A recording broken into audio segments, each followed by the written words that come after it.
Hello, welcome to Meditation Nerd.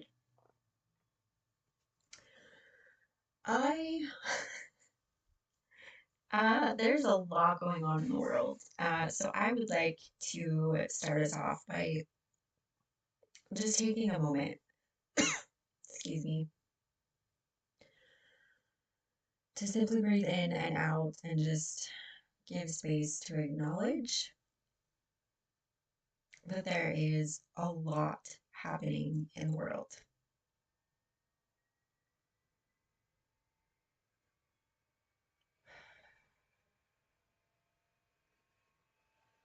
One more deep breath in.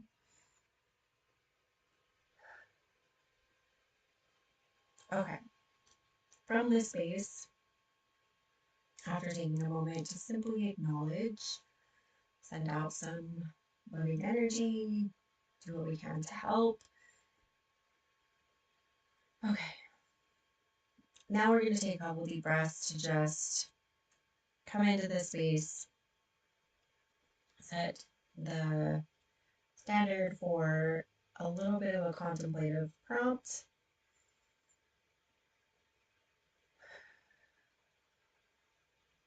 Still a meditative space. Let yourself come into right here, right now. And yes, in my meditative space, that does include everything else going on. This is me merely just setting the standard that this is in fact my meditative space. I'm taking this time not to bypass, not to numb out, not to run, simply to acknowledge that this is my meditative space. Inhale, exhale. Okay, so I've been reading Mindfulness. I am still not completely done with reading it. I am taking copious notes. I am raising a lot of questions and I'm writing down a lot more books, a great number of books to read to continue the deep dive into this. Um, the author of Big Mindfulness, Ronald E. Purser, is bringing up a lot of good points about how in the West, meditation, mindfulness specifically, because mindfulness is largely pulled from Buddhism. I am a lay Buddhist. Zen was typically what I would gravitate towards.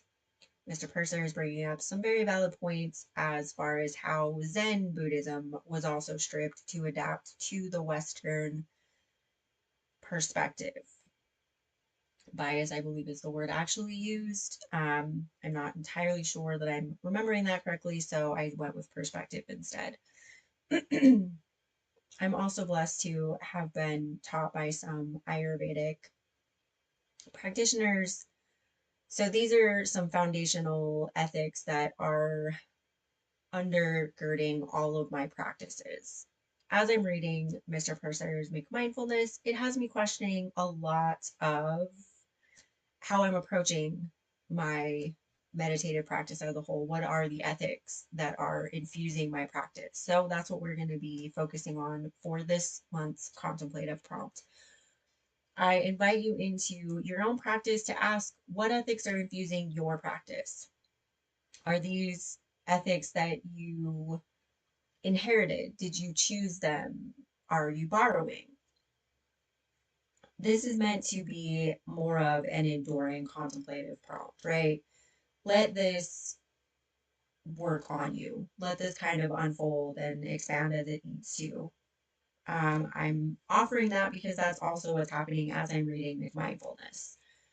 I do think this is a valid place to sit and ask. Given everything going on in the world, I feel like this is even more pressing. What are the ethics that are grounding us? Since my particular lane on this channel is meditation, that's where we're going to bring it. What are the ethics that are infusing our meditative practice? This is not separate from, this is a very valid point to bring up with our meditative practice. So, for a few breaths, I want you to see where that lands. What ethics are infusing your practice? What's showing up in your body?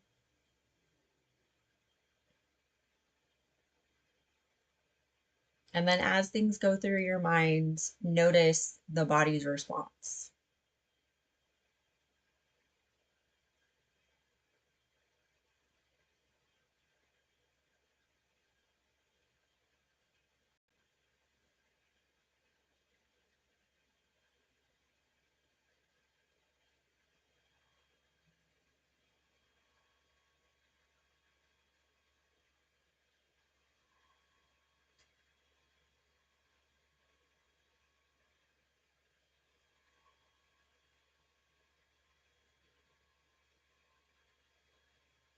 And then I want you to do a simple question of why do you practice?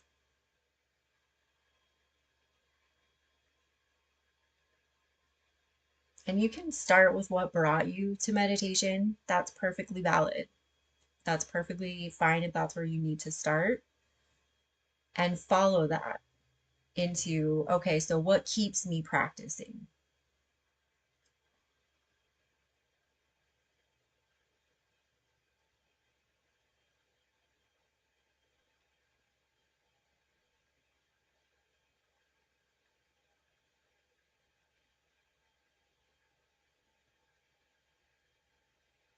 And feel free to write any of this down.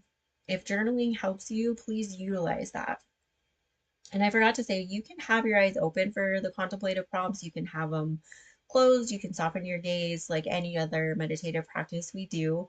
Contemplative prompt is the same. I just wanted to start bringing in things that I keep running across, like common phrases that, like from the Stoic tradition. I hear people repeat those to me all the time, and sometimes they just don't mean anything to me. And so I thought, well, that's a pretty interesting thing. How about I sit with that? So that's how contemplative prompt kind of came about, was a way to sit with these things that, maybe you've heard something that people tell you to find comfort or solace in, and you're like, yeah, it just doesn't resonate with me.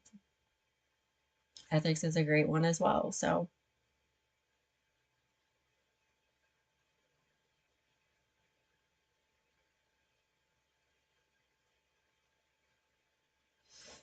and then as you're expanding as to why you practice,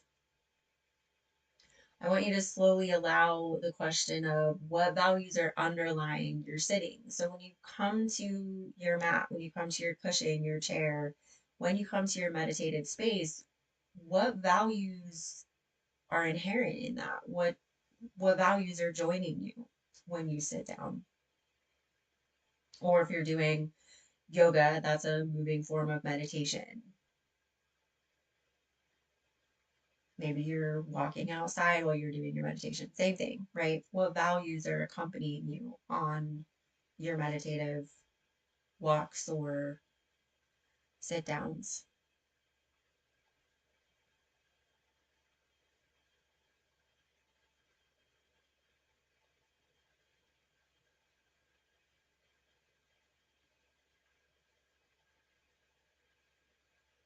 And of course, notice how the body is responding to these questions. And as always, please honor your boundaries. That is very important. Your safety is important. So please, those guardrails.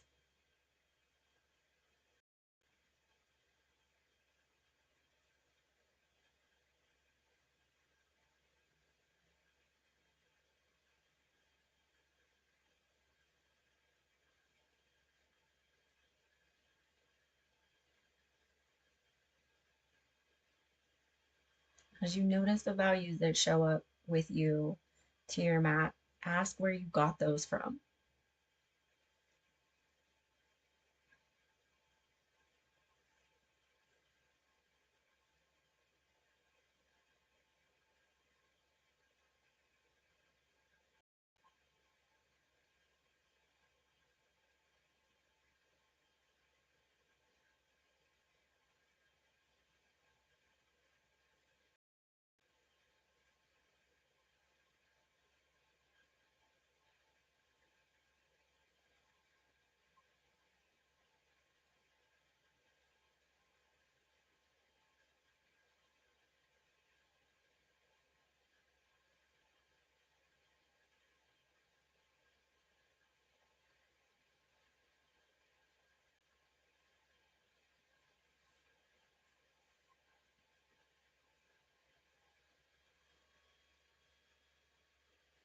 And then what for, I don't know how to frame this. The order's off now. Okay. So we're going to switch this up a little bit. So with these values, I want you to think about which ones show up off the cushion rather specifically, and if there are ones that only remain on the cushion. So maybe it's easier to have compassion while you're sitting on a cushion, or again, walking outside doing your walks. Maybe it's easier to have compassion in yoga where you're moving, right? It's a moving meditation, that type of thing. So which ones are easier to carry off of the cushion and which ones are easier to connect to and resonate with while you're in your meditative postures.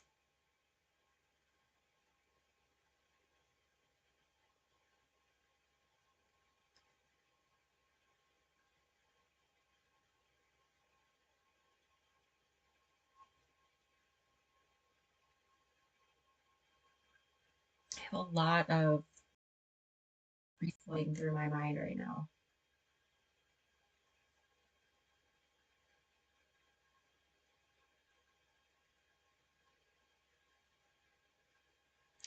Yeah, I'm having a hard time connecting to this. The mindfulness book has me questioning a lot of different aspects of how I want to move forward, how I want to carry forward, what needs to be edited, what needs to be changed, and do I need to go back to original sources on some of the stuff that I'm doing. So if you're feeling something similar, that's perfectly fine. That's good. Questioning our practice is part of it. Questioning what's still needed. How do we need to adapt? Do we need to change? Are there parts we need to let go of? Why are we still doing what we're doing? Right? I feel like these are important questions to ask as we continue to meditate. Ensures that we're still coming from a place that is healthy for ourselves, for other, not just doing it because it's what we've always done, right? That's not healthy necessarily. Um, that being said, I want you to sit with for a couple of breaths. What traditions are you drawing from for your meditative practice? Are you drawing from traditions for your meditative practice?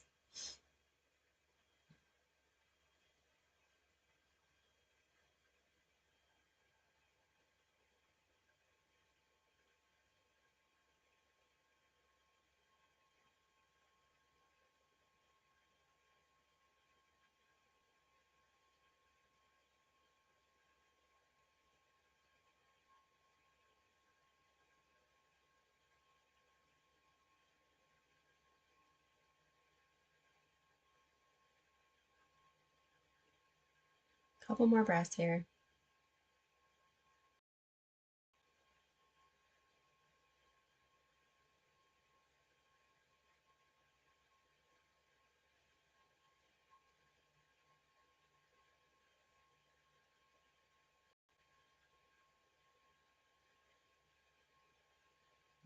And then we're going to go ahead and leave it there. We'll go ahead and close with just saying Sat Nam, just to let ourselves know that the meditative space is wrapped up. I don't want to say closed because I mean, I don't want my meditative space to ever be closed. So we'll say wrapped up for this live session. And then something that I just want you to carry forward, my avatar is, she doesn't want to open her eyes, is this contemplative prompt, like I said earlier, I wanted it to be something that continues to work through you, as my current experience is also continuing to work through me. As I said, as I continue to read mindfulness and I continue to look at what I'm doing, where I'm going, what's underlying the practice that I am continuing and have for over a decade, does it still hold up? Is it still valid? Um, so please let it unravel. Please let it kind of open and expand as you're able.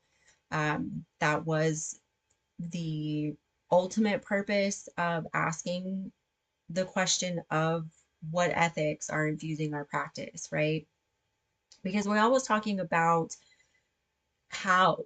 we practice, right? We talk about the techniques, the duration, the benefits, the drawbacks. Here on Meditation Nerd, we do speak about possible drawbacks, right? Because that's just as important. People being aware of possible negative experiences is also vital, right?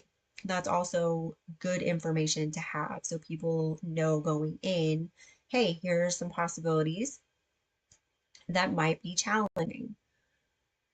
And I mean, the why of the practice itself is equally important in my humble estimation. And that includes our ethics, the values that we're bringing, right? And looking at if there's something we chose, is it something we created as we grew? Is it something that we were taught? Are we borrowed? That type of thing. That's good to know about ourselves and just helps us deepen our connection to our organic meditative practice. And knowing, well, I should say, looking at the unspoken commitments that we're making with our meditative practice also has resonance. And it's also important that we're looking at that as well. So I hope that this helped you. I hope that it sparked some curiosity about your own practice, what's infusing it, your values, your ethics, the commitments. I hope it gives you the opportunity to deepen your connection to the organic relationship of your meditative practice. And I hope that it grows and expands and shows you more about yourself and your meditative practice. So, again, I hope you found this helpful. And of course, I'm grateful that you are here with me. Thank you so much for joining me on this fun little sidebar about ethics. I will see you next time.